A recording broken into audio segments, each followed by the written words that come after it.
तो भैया हम क्या देखेंगे, मोल प्रभाज या इसे कह लें मोल अंश। ठीक है, बिल्कुल एक ही चीज है, आप कंफ्यूज भैया मत हो जाना, बिल्कुल एक ही चीज है। तो इसे मतलब या तो मोल अंश कह लें या तो मोल प्रभाज कह लें। आप भैया एग्जाम में या तो मोल प्रभाज पूछेगा या तो मोल अंश पूछेगा, बिल्कुल भैया सेम चीज है। ठीक है, बिल्कुल सेम है हमारे पास। ठीक है, बिल्कुल सेम है। ठीक है, तो आपको कंफ्यूज भैया नहीं होना है।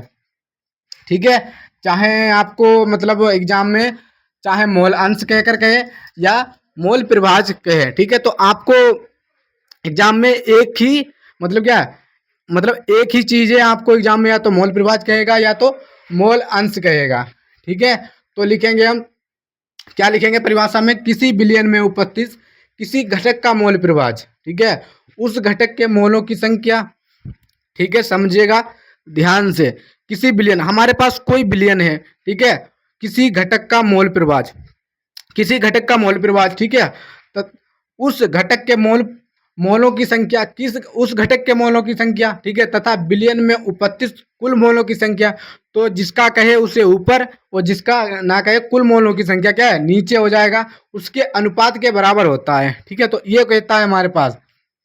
तो क्या कहें मतलब क्या कहता है कि किसी विलयन में उपस्थित किसी घटक का मोल प्रभाज उस घटक के मोलों की संख्या तथा विलयन में उपस्थित कुल मोलों की संख्या के अनुपात के बराबर होता है, अनुपात के बराबर होता है। तो लिखेंगे किसी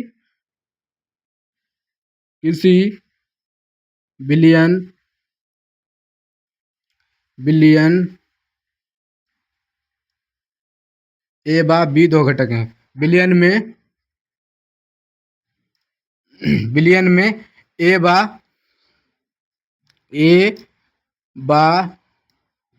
बी दो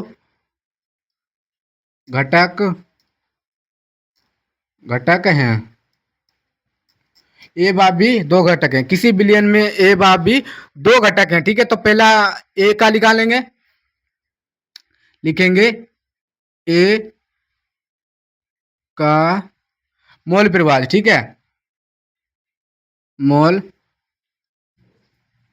मोल प्रभाज, ए का मोल प्रभाज, ये हो गया हमारे पास ए का मोल प्रभाज।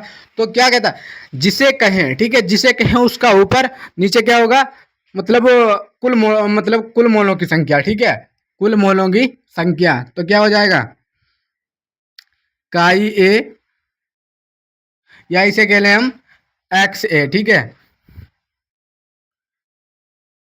एन ए बटे में क्या हो जाएगा N A plus N B.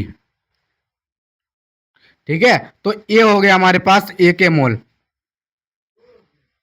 ठीक है, तो ये हमारे पास ए के मोल हो गया, जिसे कहे उसे ऊपर और नीचे कुल मोलों की संख्या। ठीक है, तो यही तो परिभाषा में कहता है कि किसी विलयन में उपस्थित का घटक मोल प्रभाज उस घटक के मोलों की संख्या के बराबर होता है। ठीक है, विलयन तथा विलयन में उपस्थित कुल मोलों की संख्या के अनुपात के बराबर होता है। तो हमने देख लिया ए के मोल, अब हम देखेंगे बी के मोल। ठीक है, लिखेंगे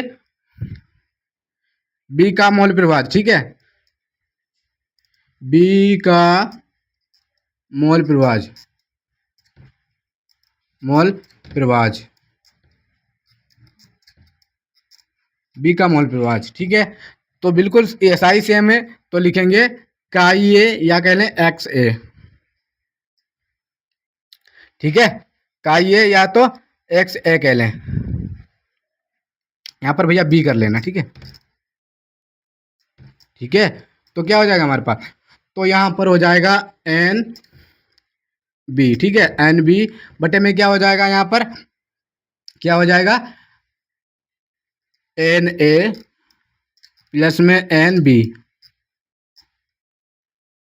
ठीक है, तो ये हमारे पास बी के मोल मतलब बी के मोल हो गए। ठीक है, तो ए के मोल और बी का मोल प्रभाज, ए का मोल प्रभाज और बी का मोल प्रभाज। तो आप इसको स्क्रीनशॉट ले लो भैया।